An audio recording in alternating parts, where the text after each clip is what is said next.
ප්‍රේමදාස සුදුසුද ජනාධිපතිවරයෙකුට ලංකාවේ? සජිත් ප්‍රේමදාස කියන්නේ ඉතාම මෝඩ මිනිසෙක්. මෝඩ මිනිසෙක්.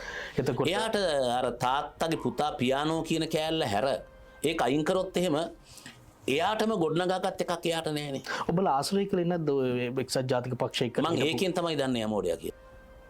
කොටයිදවා ඔයා එහෙනම් සිකුට්ටි උසයිද ඕන් ඔහොම පත්වීන්ජෙන් ජාති මිනිස්සෙක්. එයා කියනවා එයා කඳු කරේ අර රුපියල් 1000 තේකොළ ප්‍රශ්නෙට ගිය වෙලාවේ කියනවා මේ වතු ඔක්කොම කඩලා ඕගොල්ලන්ට දෙනවා. මේක අයිතිය දෙනවා. ඒතර දඩු කඩන්නේ සජිගේ වාපද. පන්සලකට ගියාම කියනවා අපි ඒක අවුරුද්දකින් පන්සල් 14000ක් හදනවා. තියෙන කෝවිල් පන්සල් ටික මදි වෙලාද? එයා කියනවානේ කොරෝනා කාලේ කිව්වනේ මට දෙන්නකො මං තෙල් නිකන් ගේන්නම් කියලා. ඒතර සෞදි අරාබියෙන් මේ සජිගේ කට ඇරලා තෙල් ගහනොත් පුකෙන් ලංකාවට එන්න.